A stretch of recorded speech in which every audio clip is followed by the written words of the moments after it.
Today I'm cooking a full Hyderabadi feast. We start with the foundation of flavor: homemade garam masala, whole spices like cumin seeds, coriander seeds, black peppercorns, cloves, cinnamon, black and green cardamom, nutmeg and bay leaves are gently toasted. I crush the cinnamon sticks and the nutmegs in a mortar first to ease the grounding process. Toasting wakes up the essential oils inside the spices, making the aroma deeper and warmer. Garam masala isn't just a spice mix, it reflects centuries of Indian culinary tradition. Once cooled, the spices are ground into a fine, fragrant powder. Next, I prepare the marinade for the chicken. I add ginger garlic paste, fresh mint leaves and fresh coriander leaves, lemon juice, chili powder, tumeric, cumin, freshly made garam masala, coriander and salt. Yogurt forms the base, making the meat tender and juicy. Hyderabadi biryani is famous for its deep layered flavors, and the marinade is where that journey begins. The chicken needs time to absorb the spices. This step is crucial for authentic taste. That's why I leave the marinated chicken for at least 4 hours in the fridge. Now something refreshing. Raita. I start by grinding cucumbers and pressing out the excess water. Next I add creamy Greek yogurt, fresh mint and coriander leaves, lime juice, roasted cumin and salt. Raita is essential alongside biryani. It cools the palate, balances the heat of the spices and brings freshness to every bite. Simple ingredients but an important role.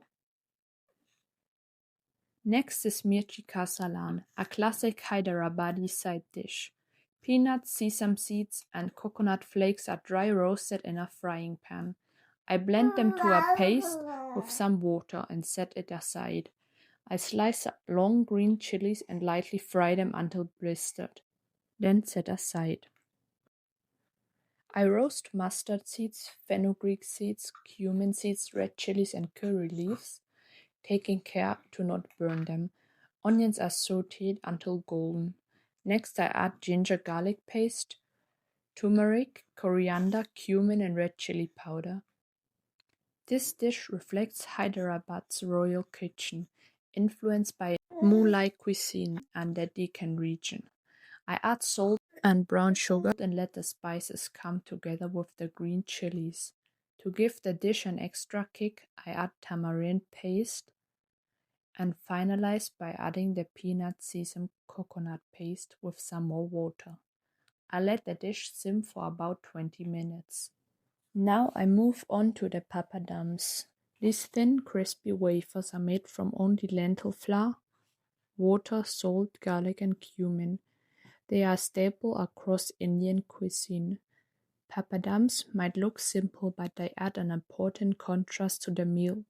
Crunch against the softness of the biryani and the creaminess of the raita.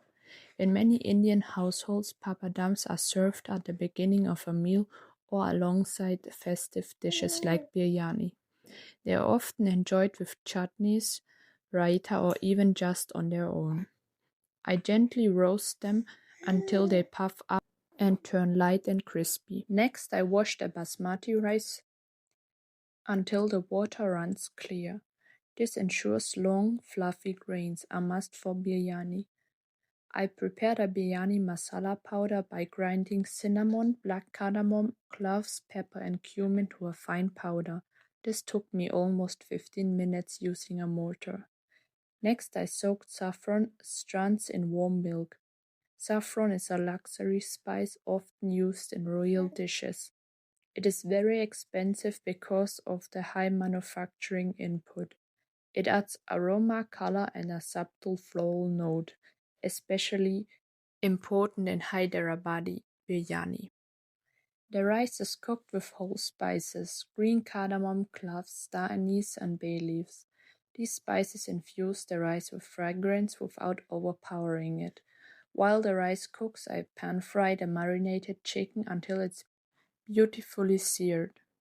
Once the rice is about 70% cooked, it's drained in a sieve. Now I caramelize thinly sliced onions with some brown sugar until deep golden brown. These onions add sweetness and texture, a signature element of Hyderabadi biryani. The chicken is seasoned with the Biryani Masala powder, intensifying the flavor. Now comes the most iconic step, layering the biryani. Rice, chicken, fried onions, saffron milk, fresh herbs. Repeat gently. This layering creates distinct flavors that come together during the final steaming. Hyderabad, located in southern India, is famous worldwide for biryani. Its history dates back to the Nizams, whose kitchen blended Persian, Mughal, and local flavors into this legendary dish. The kitchen fills with the smell of spices, rich, warm, and inviting. The biryani is ready. Fluffy rice, tender chicken, vibrant sides, a complete Hyderabadi meal. Now the best part, tasting. The rice is aromatic, the chicken is juicy and deeply spiced. The mirchi kasalan adds richness, the raita cools everything down, and the papadums bring crunch. This is more than food, it's history, culture, and comfort on one plate. Thank you for watching. Don't forget to subscribe to my channel and like the video. You'll also find me on Instagram under Made by Leah. And by the way, if you have heard some baby sounds in the background, that's my little daughter. Sorry for that. See you soon.